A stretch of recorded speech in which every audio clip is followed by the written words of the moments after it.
할렐루야. 우리 옆 사람하고 인사 한번 할까요? 은혜 받읍시다. 은혜 받읍시다. 할렐루야. 은혜 받으면 됩니다. 우리 인생의 해답은 은혜 받으면 됩니다. 인생의 해답은 은혜라는 거예요. 힘쓰고 애써도 안 되고 두려움과 염려, 근심 속에 있다 할지라도 하나님께 나와서 은혜 받으면 되는 역사가 일어나요. 믿으시기 바랍니다. 하나님의 은혜는 가난한 자들을 부유케 만들어요. 질병으로 고통당하는 사람들을 건강하게 만들어줘요.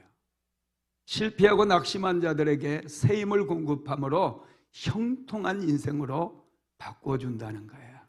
그래서 저와 여러분은 항상 하나님의 은혜를 사모하고 은혜의 자리에는 반드시 나와서 목숨 걸고 나와서 은혜 받아야 돼요. 여러분, 은혜 받지 못하면요 삶의 위기의식이 없어요. 대한민국이 지금 굉장한 위기에 놓여 있습니다. 자칫 잘못하다간 그동안 정말 눈부시게 발전했던 대한민국이 하루아침에 추락할 수도 있어요. 우리 믿음의 사람들은 항상 이런 위기의식이 있어야 돼요. 여러분들의 자녀들이 힘 한번 써보지 못하고 그냥 밑바닥 인생을 살아갈 수 있어요. 여러분의 남편과 아내가 탁월한 지성과 영성을 지녔다 할지라도 힘 한번 써보지 못하고 별 볼 일 없는 인생 살다가 인생 끝날 수 있다는 거예요. 브라이언 트레이스라고 하는 사람이요, 전 세계 인구 중에 위기의식을 느끼는 사람이 2%밖에 안 된대요. 이 2%의 사람이 창조적 소수가 될 수 있답니다. 위기의식을 가진 사람이 기도하는 사람이에요. 자나 우나 여러분 따르지 마시고 위기의식을 가지고 교회에 나와서 기도하는 사람들, 이분들이 나라를 살리고 가정을 살리고 교회를 살리는 사람들이에요. 초대교회 당시도 운동하는 사람들이 많았어요. 로마로부터 독립을 쟁취하기 위해서 가장 치열하게 싸웠던 사람들은 열심당원들이었어요. 또 그것도 싫고 이것도 싫다 해서 속세를 떠났던 사람들을 에세네파 사람들이라고 불렀어요. 현실에 타협하면서 정치 권력과 타협하면서 어떻게 해서든지 이익을 취하려고 했던 무리들이 제사장 무리들, 사두개파 사람들이었어요. 바리새인들은 자기들만 의롭다라고 생각하고 하나님의 말씀은 자기들에게 있기 때문에 허세를 부리면서 교만하게 자기들만이 선민이라고 그렇게 생각하며 살았던 거예요. 하나님께서 이 시대에 정말 원하는 것은요, 위기의식을 가진 사람들이에요. 위기의식을 가진 사람이 기도하는 거예요. 이러다가 내 인생 힘 한번 써보지 못하고 끝나겠구나. 하나님께 내가 기도해서 나도 한 번밖에 없는 인생, 멋지게 인생을 살아야 되지 않겠는가? 성공도 한번 해봐야 되지 않겠는가? 뒤로 물러나지 아니하고 매일마다 나와서 부르짖어 기도하는 사람, 이런 사람을 하나님께서 이 시대 가운데서 원하신다는 거예요. 여러분, 기도는 위기 속에서 강렬해지는 거예요. 여러분들의 기도가 지금 미적지근하다고, 여러분들의 기도가 불이 붙지 않는다는 것은 여러분이 너무 안일하게 세상을 살고 있는 거예요. 너무 풀려 있는 거예요. 위기일수록 기도는 강력해지는 거예요. 그래서 초대교회도 로마의 압제 속에서 기독교가 여러분 또 바리새인들과 유대인들의 압제 속에서 기독교가 살아남기 위해서 그들은 위기의식을 가지고 매일마다 하나님 앞에 나아가서 기도했을 때 죽은 자를 살리고 안진병이를 일으키는 그런 기적을 행할 수 있었고 교회는 폭발적으로 성장할 수 있었다라는 거예요. 여러분, 성경의 역사는요, 그냥 안일하게 살아가는 사람들을 통해서 이루어진 역사는 한 번도 일어나지 않았어요. 위기 속에서 기도하는 사람들을 통해서 기적이 일어나고 그 사람들을 통해서 새로운 역사, 새로운 시대가 펼쳐졌다라는 거예요. 여러분, 저와 여러분은 위기의식을 가져야 돼요. 대한민국 교회 너무 비대해져서 지금은 정말 소망이 없어요. 성령의 그 강력하게 임했던 성령의 역사는 그림자도 찾아보기 힘들 정도로 희미해져 버렸다는 거예요. 이런 시대에 교인들이 위기의식을 갖지 못한다고 한다면 대한민국 교회는 정말 큰일 나는 거예요. 다 문을 닫을 수밖에 없다라는 것입니다. 여러분, 우리는 정말 이 시대 속에서 나라와 민족을 위해서도 또 교회를 위해서도 우리의 가정을 위해서도 위기의식이 필요함을 믿으시기 바랍니다. 우리의 삶에 찾아오는 시련들은 기도를 통해서 축복으로 바꿀 수 있어요. 이거 믿으시기 바랍니다. 여러분, 저주는 축복으로 바뀌어질 수 있어요. 무엇을 통해서? 기도를 통해서. 가난은 끝장날 수 있어요. 여러분들 가난 끝장낼 수 있습니다. 저는 여기에 계신 누구보다도 가난했던 사람이에요. 안산 이사 올 때 월세방에서 7 식구가 살았어요. 얼마나 처참하고 힘들었는지 몰라요. 끈질기게 이렇게 살 수 없다. 하나님 앞에 은혜 받았어. 인생을 바꾸자. 나의 척박한 환경, 나의 척박한 가난을 부셔버리자. 그런 위기의식이 있었기 때문에 끈질기게 하나님 앞에 엎드려서 기도했어요. 남들 놀 때 같이 놀지 않았어요. 남들 여행 다닐 때 같이 다니지 않았어요. 저에게는 유일하게 교회 여러분 수련회 가는 게 여름 휴가였어요. 그 외에 다른 거 하지 않았어요. 위기의식을 가지고 끈질기게 기도했더니 지금 안산시에서 세금을 제일 많이 내고 있어요. 여러분, 반드시 이런 역사들이 여러분의 인생 속에 임한다라는 것을 믿게 되기를 주님의 이름으로 축복합니다. 기도하면 하늘이 움직이고요, 기도하면 천사도 움직이고요, 사람도 움직이고요, 기도하면 아이디어도 생기는 거예요. 여러분, 기도는 누가 만들었어요? 하나님께서 만드시고 하나님께서 기도하는 법을 가르쳐 주셨어요. 예수님께서 제자들에게 너희는 이렇게 기도하라 하면서 제자들에게 기도하는 법을 가르쳐 줬어요. 제자들에게 설교하는 법 가르쳐 준 적 없어요. 제자들에게 예배 드리는 법도 가르쳐 주지 않아서 사마리아 여인에게 예배에 대해서 가르쳐 주신 거예요.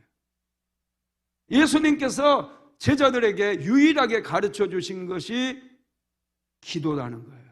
왜냐? 기도하면 인생이 변화되기 때문에, 교회가 변화되기 때문에 해야 되는데 자꾸 그렇게 하게 되면 어떤 일도 일어나지 않는 거예요. 깨어서 기도해야 돼요. 지금 내가 기도하지 않으면 누가 여러분들을 위해서, 나를 위해서 기도해 줄 사람 없습니다. 내가 치러야 될 대가는 내가 지불해야 역사가 일어나고 문제도 해결된다는 것을 믿게 되기를 바랍니다. 여러분, 기도하는 사람은요, 낙심하지 않아요. 기도하면 돼. 자꾸 이 말을 반복하기 때문에 반드시 문제도 해결받고 기적도 경험하게 되는 거예요. 여러분, 기도는 믿음의 표현입니다. 믿음이 있는 사람들이 기도하는 거예요. 믿음 없는 사람들은 절대로 기도하지 않아요. 오직 하나님만이 산을 움직이게 할 수, 이 산을 들려 바다에 던지올 수 있는 분은 하나님이셔요. 그런데 믿음과 기도는 하나님을 움직이게 만드는 거예요. 우리의 믿음과 우리의 기도가 하나님을 움직이게 만들어요. 그래서 우리는 문제를 가지고 하나님 앞에 나아가는 거예요.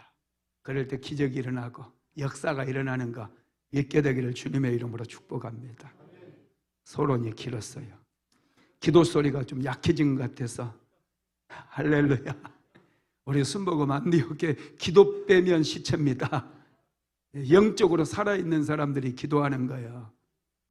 오늘은 기적 시리즈 마지막 마지막으로 13번째, 죽었던 나사로를 다시 살리신 예수님, 이런 제목입니다. 제가 더 할 수 있는데 13강으로 끝내려고 그래요. 왜 그럴까요? 왜 그럴까? 오, 역시 안수 집사는 달라. 영적 전쟁 시리즈 말씀을 2025년도에 새롭게 한다고 그랬잖아요. 기억납니까? 네. 그거 하려고. 왜? 그게 중요하니까. 영적 전쟁에 대해서 모르면은 여러분 인생을 참 피곤하게 사는 거예요. 우리의 싸움은 혈과 육에 대한 싸움이 아니라 이 악한 영들과의 싸움이라는 것을 우리는 반드시 기억해야 돼요. 이번에는 영적 시리즈 말씀을 한 50강으로 1년치, 지금 2025년도는 1년 50강 정도로 지금 생각하고 있어요. 어떻게 할지는 나도 모르겠어 지금. 큰일 났어요. 그러나 선포하면 하나님께서 말씀 주시고 지혜 주셔서 반드시 2025년도는 영적으로 환경을 완전히 바꿔서 우리 사랑하는 성도들 가정마다 새로운 은혜의 시대가 시작되는 역사가 일어날 줄로 믿습니다. 여러분, 이스라엘 백성들이 가나안 땅에 들어갔다고 모든 문제가 해결된 게 아니에요. 요단강을 건너고 그들은 가나안 땅에 들어갔어요. 그런데 그들을 기다리고 있었던 것은 전쟁이었어요. 여리고성을 돌파하고 아이성을 돌파하고, 여러분 전쟁하지 않으면 그들은 땅 한 평 차지할 수 없어요. 가나안 땅에서 나오는 모든 젖과 꿀이 흐르는 그 아름다운 풍요로운 소산물들을 하나도 누릴 수가 없다는 거예요. 그래서 이스라엘 백성들이 가나안 땅에 요단강을 건너서 도착하자마자 그들은 먼저 여리고성과 전투를 하는 거예요. 하나님의 은혜로 여리고성을 무너뜨려요. 그리고 아이성을 돌파하고 북쪽에 이 가나안 족속 연합군과 전쟁을 하고, 남쪽에 연합군과 전쟁을 해가면서 치열하게 전쟁을 해가면서 승리한 만큼 그들의 이스라엘 백성들이 그 땅을 차지했고, 승리한 만큼 가나안 땅에서 나오는 소산물을 그들이 누릴 수가 있었던 거예요.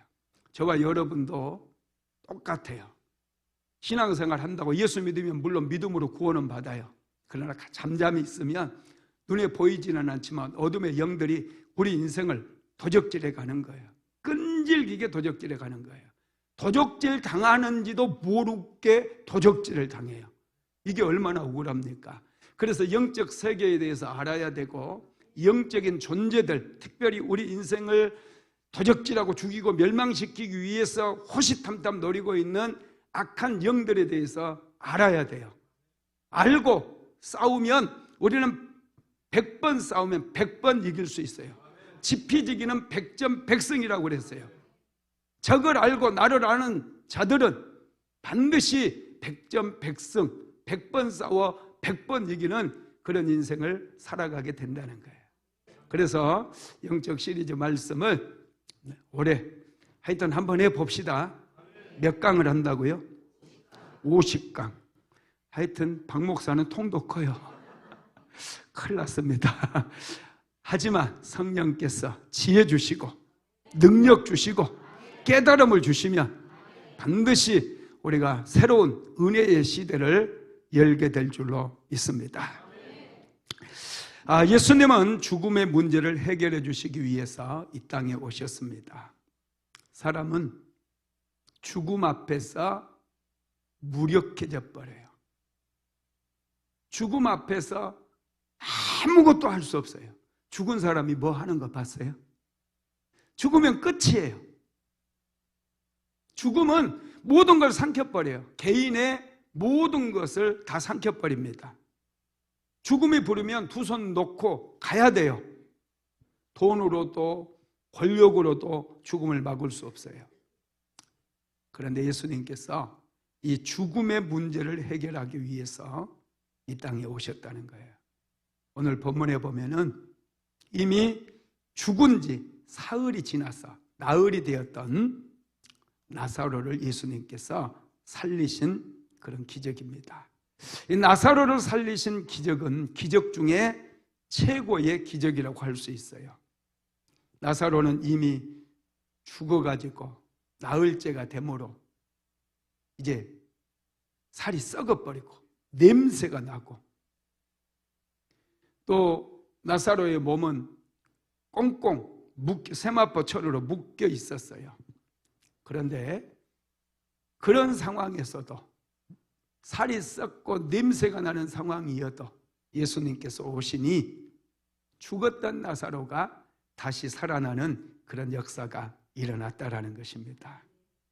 오늘 우리가 요한복음 11장을 한번 전체를 살펴보면서 말씀을 나누겠는데, 나사로가 갑자기 무슨 연유인지 무서운 병에 걸립니다. 자, 요한복음 11장 1절로 2절 한번 같이 읽어봅시다. 시작. 어떤 병자가 있으니 이는 마리아와 그 형제 마르다의 촌 베다니에 사는 나사로라. 이 마리아는 향유를 죽게 붓고 머리털로 주의 발을 씻기던 자요, 병든 나사로는 그의 오라버니더라. 아멘. 여기에 보니까 마리아라고 하는 여인이 나오죠. 마리아는 예수님께 향유 옥합을 깨뜨렸어 예수님의 발에 붓고 자기의 머리카락을 풀어가지고 머리카락으로 예수님의 발을 씻겨드렸던 그런 여인이었어요. 이 여인에게 오빠가 있었는데 그 오빠가 나사로입니다. 그런데 이 나사로가 오늘 보니까 병에 들었다라는 거예요. 예수님께서는 이 나사로를 굉장히 사랑했어요. 마리아와 마르다, 나사로, 이 삼남매거든요. 삼남매. 베다니에 오면은 예수님께서 꼭 이 집을 들려서 이 집에서 머물렀어요. 마리아도 마르다도 나사로도 예수님께서 사랑을 하셨습니다. 자, 요한복음 11장 5절 한번 읽어봅니다. 시작.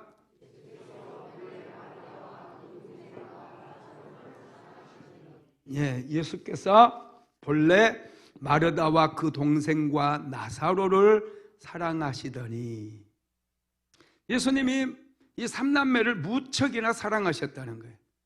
특별히 예수님의 사랑을 받았던 그런 삼남매입니다. 그런데 이 가정에 큰 위기가 닥쳐왔어요. 오빠가 갑자기 병이 들어버립니다. 갑자기 병이 들었어요. 무슨 연유인지 모르지만 하여튼 질병으로 몸져 누워버렸어요. 일어나지를 못하는 거예요. 그래서 예수님께서 이 삼남매를 너무 사랑하셨기 때문에 이 삼남매는 걱정하지 않았어요. 예수님께서 자기 집에 오시면, 자기 오빠는 쉽게 고쳐질 수 있을 것이라고 생각했기 때문에 위기의식을 가지지 않았어요. 그래서 예수님께 사람을 보내가지고 주여 보시옵소서, 사랑하는 자가 병들었나이다, 이 한마디를 합니다. 자, 3절 읽어볼까요? 요한복음 11장 3절 시작. 이에 그 누이들이 예수께 사람을 보내어 가로되 주여 보시옵소서, 사랑하시는 자가 병들었나이다 하니. 아멘. 지금 나사로의 상태가 상당히 위중하거든요. 많이 아파 보여요. 그래서 사람을 예수님께 보내서 예수님께 주여, 당신의 사랑하는 자가 병들었나이다, 이렇게 얘기해요. 빨리 오란 얘기도 없어요. 예수님, 나사로가 막 숨 넘어가요. 금방 죽을 것 같아요. 빨리 안 오시면 큰일 날 것 같아요. 빨리 오셔야 돼요. 이렇게 하시지 않고 그냥 주여 보시옵소서, 사랑하는 자가 병들었나이다, 이렇게 너무 가볍고 자연스럽게 예수님께 지금 말씀을 드리고 있는 거예요. 예수님 오시옵소서 이게 아니잖아요. 주여 보시옵소서 사랑하는 자가 병들었나이다. 어떤 여러분 위기의식도 없거든요. 여러분 왜 이렇게 얘기했을까요? 예수님이 나사로를 너무 사랑했기 때문에 나사로가 병들었다는 얘기를 들으면 바로 예수님께서 달려올 걸로 생각한 거예요. 네. 한달음에 달려올 걸로 생각을 한 거예요. 그런데 예수님께서 잠잠하셔요. 지금 나사로가 사실은 죽어가고 있는데 예수님께서 너무나 당연하게 빨리 오실 줄 알고 주여 사랑하는 자가 병들었나이다 이렇게만 얘기했거든요. 예수님께서 어떻게 하시느냐? 자, 요한복음 11장 6절 한번 읽어봅시다. 시작. 나사로가 병들었다 함을 들으시고 그 계시던 곳에 이틀을 더 유하시고. 나사로가 병들었다 함을 들었거든요. 그런데 곧바로 나사로가 있는 곳으로 뛰어가지 않고 있던 곳에 머무시던 곳에서, 요단 동편이거든요. 요단 동편 베단이라고 하는 곳이 또 있어요. 그곳에서 이틀이나 더 유하셨다는 거예요. 이틀 동안 예수님께서 더 머무시는 동안에 결국 나사로는 죽어버렸어요. 나사로가 죽어버렸어요. 놀라지도 않네. 네, 우리랑 별로 상관이 없기 때문에. 그렇죠? 정말 나사로가 죽었어요? 어떻게 나사로가 죽었어? 막 네, 좀 물고 그래야 되는데 나사로가 죽었다고 해도 여기는 다 무감각해. 뭐 죽든지 말든지 나하고 상관없어요. 이 위기의식이 없어서 그래요. 할렐루야. 여러분, 나사로가 죽어버린 거예요. 참. 나사로가 죽고 나니까 유대인들은 그거 기후도 그렇고 그래서 죽으면 바로 장사를 지내버려요. 장례식을 바로 치러요.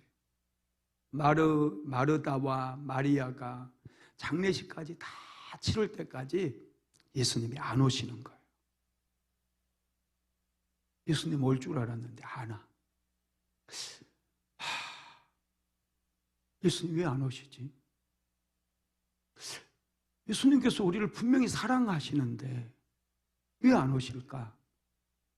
그동안 우리가 속은 거 아닌가? 여러분 의심이 들어올까요? 안 들어올까요? 들어와요. 여러분들은 믿음이 좋아서 안 들어올지 모르겠는데 의심이 들어오는 거.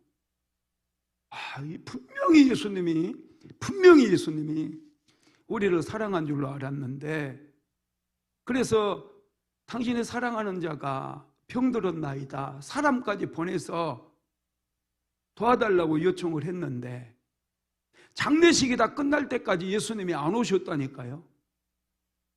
그러니 마르다도 시험에 들고 마리아도 시험에 드는 거예요. 그냥 장사 지내놓고 그냥 마음에 의심도 들어오고 기대가 클수록 여러분 섭섭함도 더해요. 경험해 보셨죠? 기대를 했던 사람이 좋은 자리에 안 오거나 내가 어려움을 만났는데 돌아보지도 않고 그러면 실망이 커요.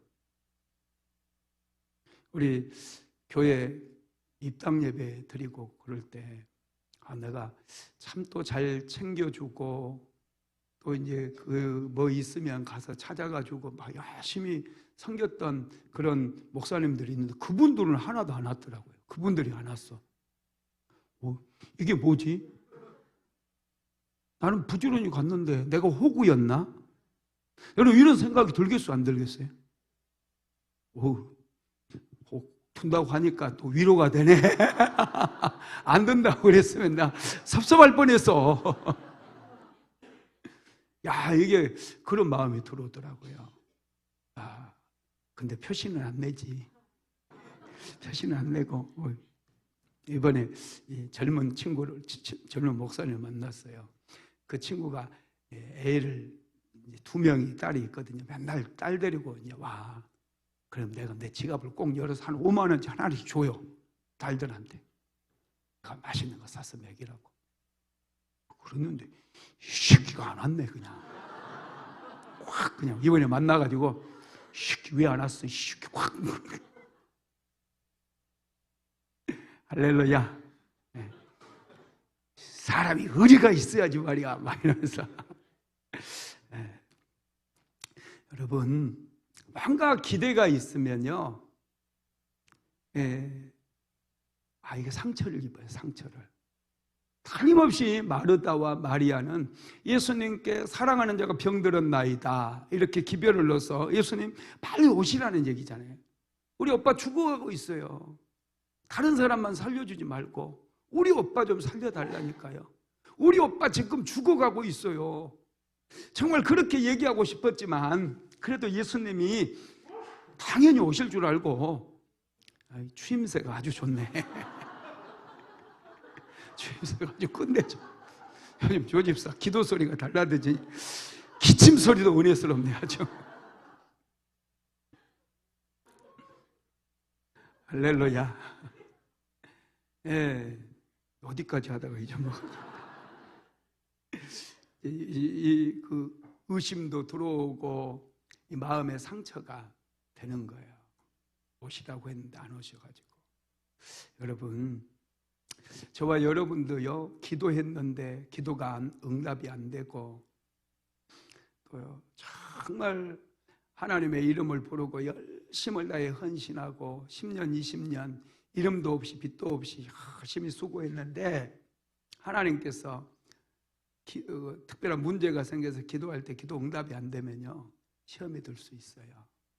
마음에 상처를 입을 수 있다는 거예요. 여러분 언제 이런 신앙의 위기가 찾아오느냐. 첫 번째, 갑작스러운 불행이 찾아올 때.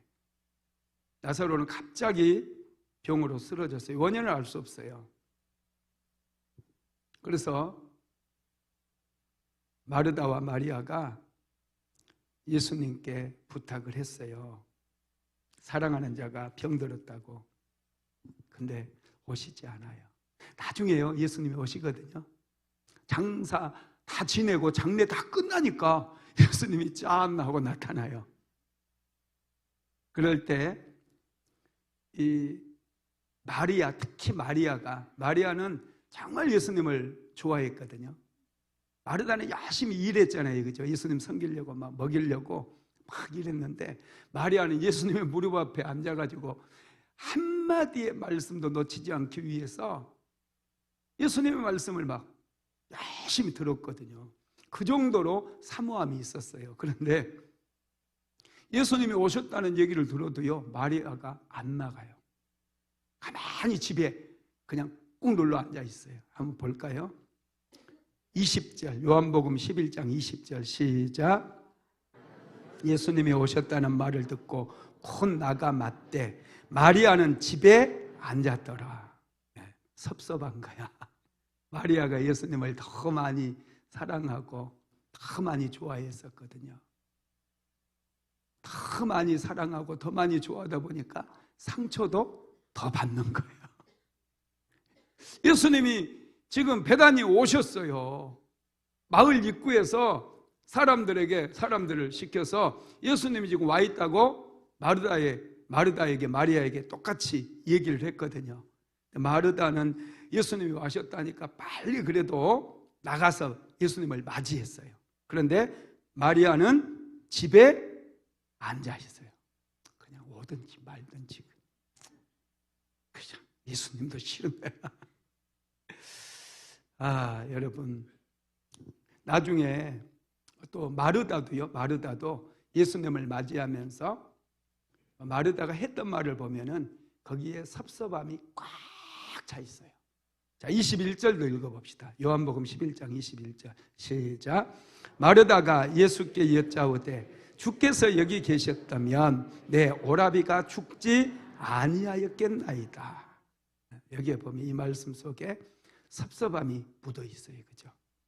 주께서 여기 계셨다면, 주께서 빨리 오셨더라면 내 오라버지가 죽지 아니하였을 것입니다. 이 말을 바꾸어 말하면 예수님 당신이 안 와가지고 우리 오빠 죽었어! 지금 이거거든요. 흘기면서 왜 지금 이제 어쩌자고 막 이거예요. 지금 뭐 심통이 이만큼 나 있는 거예요. 여러분, 예수님을 보고 이렇게 심통이 나 있는 그런 모습을 볼 수 있는데, 갑작스럽게 닥친 일, 이것 때문에 지금 이 사람들이 의심이 찾아오고 신앙의 위기가 찾아온 거라는 거예요. 두 번째로는 기도 응답이 지체가 될 때, 분명히 마르다와 마리아는 사람을 보내서 주여 사랑하는 자가 병들었나이다 그렇게 얘기했어요. 그러면 예수님은 우리의 생각에 의하면 바로 오셔야 돼요. 왜? 사랑하는 사람이 몸이 아프니까. 여러분, 남편이 아픈데 아내가 그냥 자꾸 딴 밖으로만 돌아요. 그리고 남편이 이 여자가 나를 사랑하는 게 맞는가? 내가 이렇게 아픈데 지는 안 아프다고 그냥 완전히 그냥 자유네? 나 자유 얻었네, 너 자유 얻었네. 시험에 들 수 있죠. 또 아내가 아픈데 남편이 아내를 돌아보지 않고 그냥 밥은 먹었는지 약은 먹었는지 하나도 챙겨주지 않고 그냥 자기 바쁘다고 자기 일만 보고 다니고 그러면 얼마나 섭섭하고 상처가 되겠어요. 그렇죠? 딱 그거예요. 안 오는 거 예수님이 눈 빠지게 기다리는데 안 오는 거요. 예수님 안 오시면 안 되는데, 오빠 지금 상태를 좀 보니까 막 금방 죽어갈 것 같아. 근데 예수님은 하몽차사야. 도대체 언제 오실는지 뭐 그림자도 안 비추는 거예요. 그림자도. 그리고 결국에는 죽은 거예요. 죽어. 오빠가 장례식까지 치른 거예요. 그러니 여러분, 시험에 들 수밖에요. 위기를 만날 수밖에 없죠. 그렇지만은 여러분, 우리가 한 가지 분명히 알아야 될 것은요, 하나님은 모든 상황을 역전시킬 수 있는 분이라는 거예요. 그걸 잊어버리면 안 돼요. 좀 기도가 응답이 안 되고 지체가 된다 할지라도 절대 낙심하지 마세요. 하나님은 반드시 역사하시게 되어 있어요. 우리의 기도에 응답하신다는 것을 믿게 되기를 바랍니다. 그래서 우리는 기도해야 돼요. 시편 50편 15절 한번 읽어봅시다. 시작. 환난 날에 나를 부르라. 내가 너를 건지리니 내가 나를 영화롭게 하리로다. 환난 날에 나를 부르라 그랬어요. 기도하라는 거예요. 그러면 내가 너를 건져줄 것이다. 그러면 내가 나를 영화롭게 하리라. 이렇게 말씀을 하고 있습니다. 여러분, 그러면 예수님께서는 나사로가 죽어가고 있는 상황 속에서 왜 이틀이나 지체를 하셨을까요? 첫 번째는 기다림을 통해서 기적을 행하기 위해서입니다. 여러분, 인생에서 정말 소중한 것은요, 좀 기다려야 된다는 거예요. 하나님께서는 우리에게 복을 주시는 게 목적이 아니에요. 우리를 변화시키는데 목적이 있어요. 우리가 신실한 믿음의 사람으로 변화되는데 목적이 있다는 거예요. 그러니 저와 여러분은 변화에 힘을 써야 돼요. 기도 응답만 자꾸 신경을 쓰다 보면은 본질을 놓쳐버려요. 하나님께서 의도하시는 거 다 놓쳐버려요. 그래서 기도 응답도 받을 수가 없어요. 신기하게 기도하면서 내가 하나님의 사람으로, 믿음의 사람으로 변화되잖아요. 그러면 신기하게 역사가 일어나요. 역전이 일어나요. 문제가 해결되기 시작해요. 하늘의 문이 열려져요. 이게 여러분 신비, 인생의 신비예요. 우리가 기도하는 목적이 뭔 줄 아세요? 하나님과 싸우려고요? 아니에요. 나의 변화를 위해서요. 기도하다 보면 깨달음이 찾아와요. 우리 사모가 그러는데,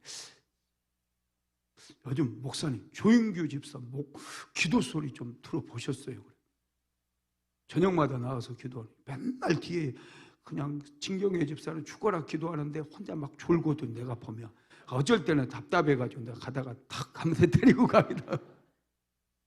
그런데 요즘 막 앞에 와가지고 막 소리를 지르면서 막 기도를 하는 거예요. 그러면서 갑자기 자기 형 생각이 나더래요. 형이 너무 긍휼히 여기는 그 마음이 생기더래요. 예수님을 모르니까. 그러면서 형을 위해서 정말 따뜻한 마음으로 기도하는 거예요. 이게 여러분, 이것을 위해서 우리가 기도하는 거예요. 이게 나의 변화예요. 내 믿음이 변화되고 있고 자라고 있는 거예요. 그동안에는 안 보였잖아요. 근데 보이잖아요. 이런 사람에게 하나님께서 은혜를 부어주신다는 거예요. 믿게 되기를 바랍니다. 이사야서 30장 18절 읽어봅시다. 시작. 그러나 여호와께서 기다리시나니 이는 너희에게 은혜를 베풀려 하심이요 일어나시리니 이는 너희를 긍휼히 여기려 하심이라. 대저 여호와는 정의의 하나님이시라. 그를 기다리는 자마다 복이 있도다. 여호와께서 기다린대요. 하나님은 우리를 기다리셔요. 우리가 온전한 믿음의 사람으로 변화되기를 기다려요. 우리도 하나님을 기다리는 거예요. 하나님께서 행하시기를 기다리는 거예요. 여호와를 기다리는 자마다 복이 있도다. 할렐루야. 두 번째로 고난을 통해 믿음을 성장시키기 위해서예요. 신기하게 우리는 잘 믿음이 안 자라요. 믿음이 안 자라요. 좀 아니라 그 인생을 사는 사람들은 믿음도 안 자라요. 지식도 안 자라요. 열정도 없어요. 고난에 처해져 보세요. 여러분 기도 안 시켜도 막 기도해요. 힘들면요 기도한다니까요. 제가 어떻게 알았는지 아세요? 제가 시와에서 그 협동목회를 했던 적이 있는데 새벽 예배 제가 이제 담당해서 인도하던 날 갑자기 어떤 집사님이, 남자 집사님이 새벽 예배에 나와서 막 안 하던 기도를 하는 거예요. 쥐 하고 울면서 막 통곡하면서 기도하더라니까요. 그래서 와, 저 사람이 드디어 이제 변화가 이루어졌구나. 하나님께 저 사람 크게 복을 주시겠구나 이렇게 생각을 했어요. 그리고 나중에 알게 된 사실이 저를 뜨악하게 만들었어요. 이분이 경마장 가가지고요 8천만 원을 날렸대요. 그래서 이제 부인하고 이혼당하고 이제 다 끝장날 것 같으니까 하나님 앞에 나와서 살려달라고 막 눈물 콧물 다 쏟으면서 기도했다니까요. 기도가 효과가 있었던지 하여튼 이혼은 안 했어요.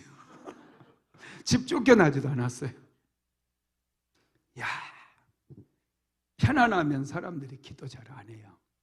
위기가 있고 고난이 있고 문제가 있어야 기도해요. 그거 없는데도 기도하시는 분들은 정말 믿음의 사람들이에요. 여러분, 이 고난을 통해서 하나님께서는 우리의 믿음을 키우시기를 원한다는 거 믿으시기 바랍니다.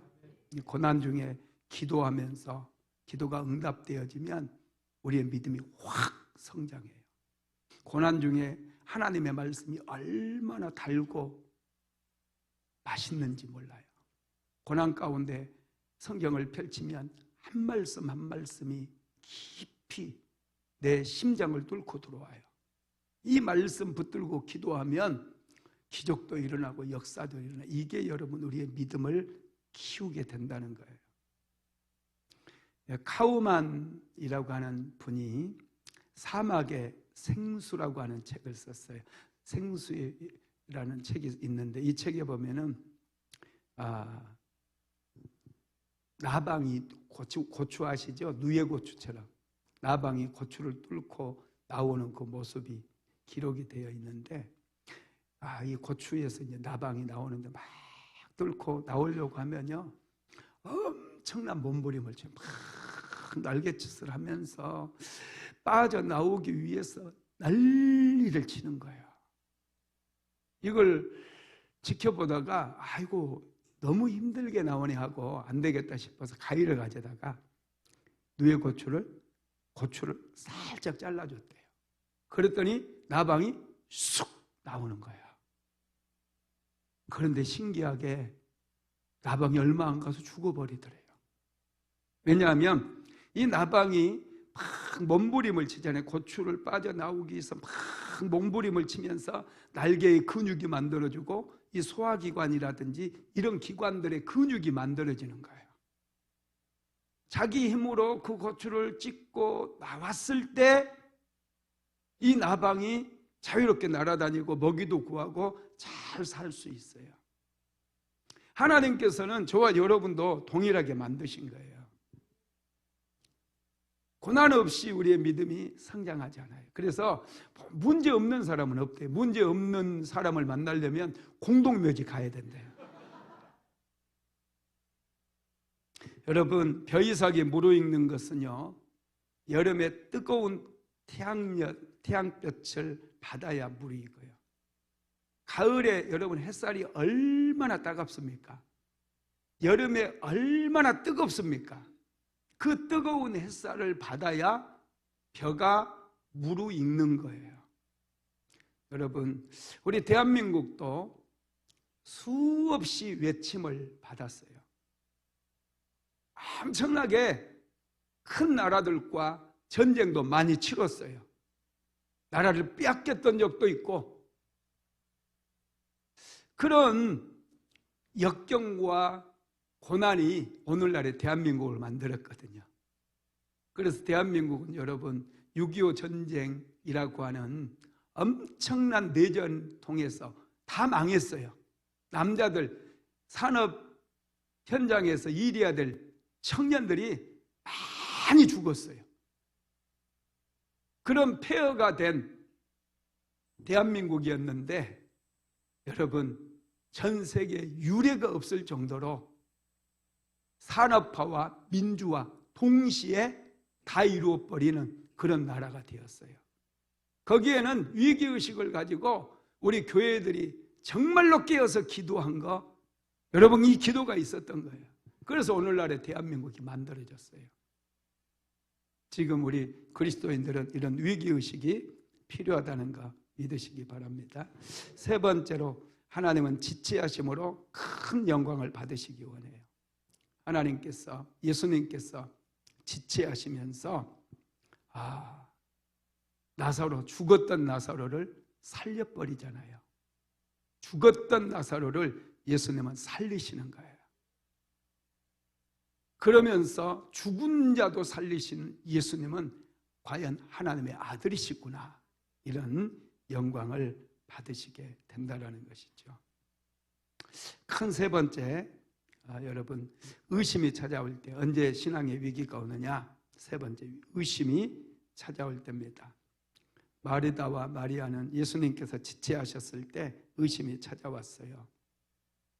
여러분, 우리는 어떤 상황에서도 하나님의 사랑을 의심해서도 안 되고요, 하나님 기도하다가 여러분 응답이 안 되고, 그래도 절대로 하나님을 의심하지 마세요. 마귀는요, 우리로 하여금 의심하게 만들어요. 아담과 하와도 의심하게 만들어서 넘어지게 만들고 죄짓게 만든 거예요. 마귀가 여러분들을 노리고 있어요. 호시탐탐 의심하게 만들어서 낙심하게 만들고 포기하게 만들어요. 기도 포기하게 만드는 게 사단의 목표예요. 사단이, 마귀의 그 인생 최고의 목적이라고 해야 되나? 그게 여러분 기도 멈추게 하고 믿음을 버리게 만들고 포기하게 만드는 거예요. 마귀는 아주 집요해요. 그래서 끈질기게 우리를 미혹해서 의심하게 만들고 낙심하게 만들고 포기하게 만들어요. 그래야 마귀가 승리하거든요. 그러니 저와 여러분은 어떤 일이 있어도 우리는 포기하면 안 돼요. 특별히 기도를 포기하면 안 돼요. 기도를 멈춰서도 안 돼요. 우리의 기도는 계속 가야 돼요. 매일매일마다 뚜벅뚜벅 한 걸음 한 걸음 매일매일마다 나아가야 돼요. 이 기도가 능력 있는 기도고 인생을 변화시키는 기도고 믿음을 성장시키는 기도라는 거예요. 기도하는 현장에서 예수님은 반드시 역사하셨어요. 지금까지 우리는 예수님께서 행하신 기적 13가지를 오늘 13가지를 우리가 보았어요. 포도주가 떨어졌을 때 물로 여러분 포도주를 만들었어요. 왕의 신하의 아들을 고쳐주신 분이세요. 먹는 문제를 해결해 주셨어요. 보리떡 5개와 물고기 2마리로 5,000명을 배불리 먹이셨어요. 예수님은 풍랑이는 바다 위를 걸어서 제자들을 찾아오셨어요. 소경의 눈을 뜨게 만들어 주셨어요. 능치 못할 일이 없는 분이셔요. 능력이 많으신 분이셔요. 절대로 포기하면 안 돼요. 마귀는 자꾸 불신앙을 넣어주고 의심하게 만들고 두려움을 넣어줘서 하나님 믿어도 별거 없다, 예배 드려도 별거 없다, 자꾸 그런 생각을 하게 만들어요. 포기하게 만들어요. 이건 마귀의 일이에요. 마귀는 여러분 끈질기게 우리를 물고 늘어져요. 그럴 때 사탄아 물러가라. 나는 믿음의 사람이다. 나는 성령의 사람이다. 나는 하나님의 사람이다. 하나님이 나와 함께 하신다. 나에게 예수의 이름을 주셨다. 예수의 이름으로 떠나갈 지어다. 명령해야 되는 거예요. 그러면 역사가 일어나는 줄 믿으시기 바랍니다. 여러분 어떤 문제도요 예수님 앞에 가져오면 작아져요. 그 문제는 반드시 해결됩니다. 자, 요한복음 오늘 본문 11장 38절에서 41절 시작. 이에 예수께서 다시 속으로 비통히 여기시며 무덤에 가시니 무덤이 구리라. 돌로 막았거늘 예수께서 이르시되 돌을 옮겨 놓으라 하시니 그 죽은 자의 누이 마르다가 이르되 주여 죽은 지가 나흘이 되었으며 벌써 냄새가 나나이다. 예수께서 이르시되 내 말이 내가 믿으면 하나님의 영광을 보리라 하지 아니하였느냐 하시니 돌을 옮겨 놓으니 예수께서 눈을 들어 우러러 보시고 이르시되 아버지여 내 말을 들으신 것을 감사하나이다. 아멘. 여러분 이 말씀에 보면은 예수님께서 33절에서 심령의 피통이 여기시고 그렇게 말씀하셨고요. 또 한 군데 어디서 비통이 여기셨단 말이 또 38절에도 예수께서 다시 속으로 비통이 여기시며 38절에도 비통이 여기신다는 말이 있어요. 그럼 왜 예수님이 비통이 여기시느냐 하면 믿음이 없어요. 마르다가 예수님을 사랑한다고 했지만 그들에게 믿음이 없는 것이죠. 그래서 울고 있는 거예요. 지금 예수님은 뭘 기대했어요? 주여 이제라도 늦지 않았습니다. 내 오빠 나사로가 저 무덤에 갇혀 있습니다. 주여 내 오빠 나사로를 살려주소서. 이걸 예수님은 기대하고 있거든요. 근데 눈물 질질 짜고 있는 거예요. 질질 짜고 있어. 초상 났어요. 지금 울게. 초상 나긴 났네. 울고 있어. 예수님 심령 막.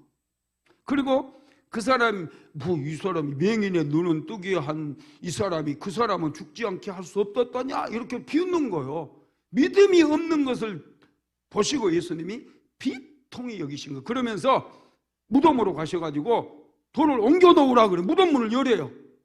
그랬더니 막 냄새가 난다고. 냄새가 난다니까. 예수님께서 내 말이 옮겨 놓으면 하나님의 영광을 버리라 하지 아니하였느냐 막 이러면서 무덤 문을 열어 놓으래요. 그러자 이제 무덤 문을 열어 놓는 거예요. 무덤 문을 열어 놓았어요. 그럴 때 예수님께서 나사로야 나오라 선포하니까 죽었던 나사로가 살아서 나오는 거예요. 기적이 일어난 거예요. 끝까지 여러분 우리는 믿어야 돼요. 끝까지 믿으면 승리한다는 거예요. 믿음이 중요해요. 우리가 기적 시리즈 말씀을 계속해서 나눴어요. 믿음이 있는 곳에 기적이 일어난다고 제가 계속해서 강조를 했어요. 믿음이 있는 곳에 기적이 일어나는 것을 믿으시기 바랍니다. 여러분, 믿음이 없는 곳은 기적이 일어나지 않아요. 하나님께서 저와 여러분에게 원하시는 것은 끝까지 끈질기게 믿으라는 거예요. 그리고 구하라는 거예요. 끈질기게 구하고 믿는 자 반드시 하나님의 영광을 보게 될 것을 믿으시기 바랍니다. 예수님은 세 가지 언어로 기적을 행하시는데요, 첫 번째가 기도의 언어를 사용하십니다. 자, 요한복음 11장 41절 시작. 돌을 옮겨 놓으니 예수께서 눈을 들어 우러러 보시고 이르시되 아버지여 내 말을 들으신 것을 감사하나이다. 먼저 기도해서 하늘을 우러러 보시면서, 그럼 두 번째는 감사의 언어, 내 말을 들으신 것을, 돌을 믿음으로 옮겨 놓은 것을 감사하나이다. 그리고 믿음의 언어를 사용하셔요. 큰 소리로 나사로야 나오라. 믿음의 언어. 자, 요한복음 11장 43절로 44절 시작. 이 말씀을 하시고 큰 소리로 나사로야 나오라 부르시니 죽은 자가 수족을 배로 동인채로 나오는데 그 얼굴은 수건에 쌓였더라. 예수께서 이르시되 풀어놓아 다니게 하라 하시니라. 아멘. 나사로야 나오라. 나사로가 몸이 묶인 채로 이렇게 나온 거예요. 다리 다 묶어놨으니까. 여기서 중국의 강시가 나온 거야.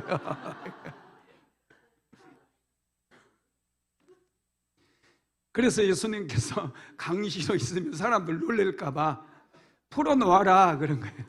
풀어놓아 다니게 하라. 멋있지 않습니까? 저는 풀어놓아 다니게 하라 이 말씀이 쑥 들어오더라고요. 여러분, 가난도 풀어놔야 돼요. 할렐루야. 질병도 풀어놓아야 돼요. 물질도 풀어놓아야 돼요. 실패도 풀어버려야 돼요. 저주 풀어야 돼요. 풀어놓아 다니게 하라. 기도로 다 풀 수 있습니다. 기도로 다 풀게 되기를 주님의 이름으로 축복합니다. 말씀을 마무리하겠습니다. 예수님은 전능하시고 기적을 일으키시는 분, 이거 기억하시기 바랍니다. 죽은 자를 살리시는 분이 은혜가 많으시고 긍휼이 풍성하신 분이시죠. 예수님은 죽은 나사로를 살리셨어요. 예수님은 죄에 망할 수밖에 없는 저와 여러분들을 이제 제 용서해 주시고 하나님의 자녀로 삼아 주셨어요. 하나님의 자녀처럼 자신감 있게 살아야 될 줄로 믿습니다. 고마우신 하나님 감사합니다. 금요 성령 집회를 허락하셔서 마음껏 하나님께 부르짖을 수 있도록 축복하시니 감사합니다. 오늘도 밤이 맞도록 하나님께 부르짖은 당신의 백성들을 기억하여 주시고 부르짖는 기도마다 응답받게 하옵소서. 가정의 문제들이 이미 해결된 것을 믿습니다. 기적이 일어나는 것을 믿습니다. 예수의 이름으로 문제는 해결될지어다. 예수의 이름으로 질병은 떠나갈지어다. 예수의 이름으로 막힌 담은 무너질지어다. 오 성령이여 깊이 만져주시옵소서. 예수의 이름으로 육신의 질병은 떠나갈지어다. 관절염은 떠나갈지어다. 호국도 사라질지어다. 예수의 이름으로 암병은 완전히 사라질지어다. 당뇨병도 떠나갈지어다. 고혈압도 치료될지어다. 예수의 이름으로 공황장애는 완전히 사라질지어다. 예수의 이름으로 불면증도 떠나갈지어다. 오 성령이여 깊이 임하소서.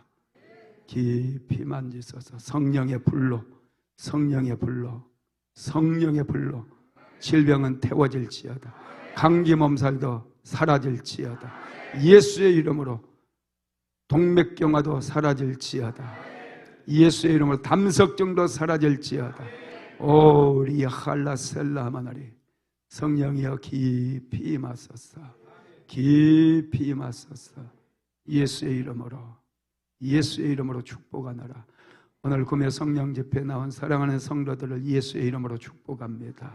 축복의 통로가 되게 하옵소서. 오늘 또 귀한 예물 드린 손길이 있습니다. 주님 기쁘게 받으시고 예물 위에 축복하여 주셔서 30배, 60배, 100배로 열매 맺게 하옵소서.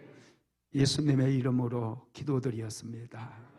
지금은 우리 구주 예수 그리스도의 무한하신 은혜와 아버지 하나님의 극진하신 사랑하심과 보혜사 성령 하나님의 감동감화 내주 교통 충만케 하심과 인도하심이 오늘도 믿음을 키우고 기도의 지경을 넓혀가기를 간절히 소망하는 하나님의 모든 권속들 위에 사랑하는 순복음 안디옥교회 모든 성도들 머리머리 위에 이제로부터 영원토록 함께 있을지어다. 아멘.